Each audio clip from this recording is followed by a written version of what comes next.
दो पैग लगाएंगे, क्या बोलता है? करेंगे आज पार्टी, करेंगे आज पार्टी, करेंगे आज पार्टी, करेंगे आज पार्टी। मस्ती में झूम झूम के गाना है, दारू बियर का मौज उठाना है। करेंगे आज पार्टी, करेंगे आज पार्टी, करेंगे आज पार्टी। न्यू ईयर में पहले वाली को दिल से निकाल दो, दारू के दो पैक चढ़ाकर गम को भुला दो।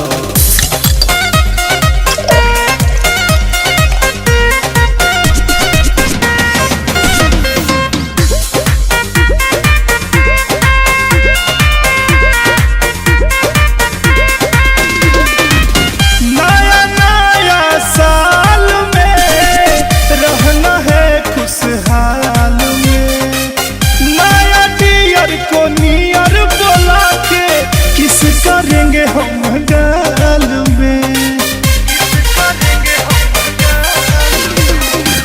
नया नया साल में रहना है खुशहाल में।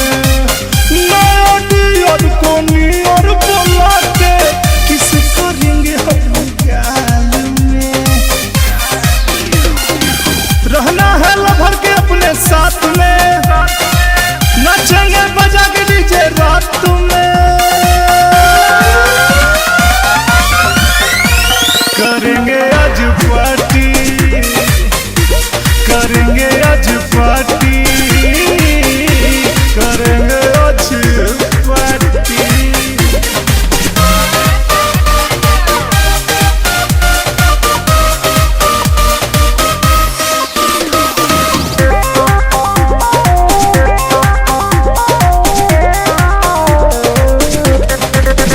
दिन गए अब अच्छे आने वाले हैं, झूठे यार गए अब पक्के आने वाले हैं। लॉन्ग टूर पे जाएंगे, मस्ती मौज उड़ाएंगे, ना किसी को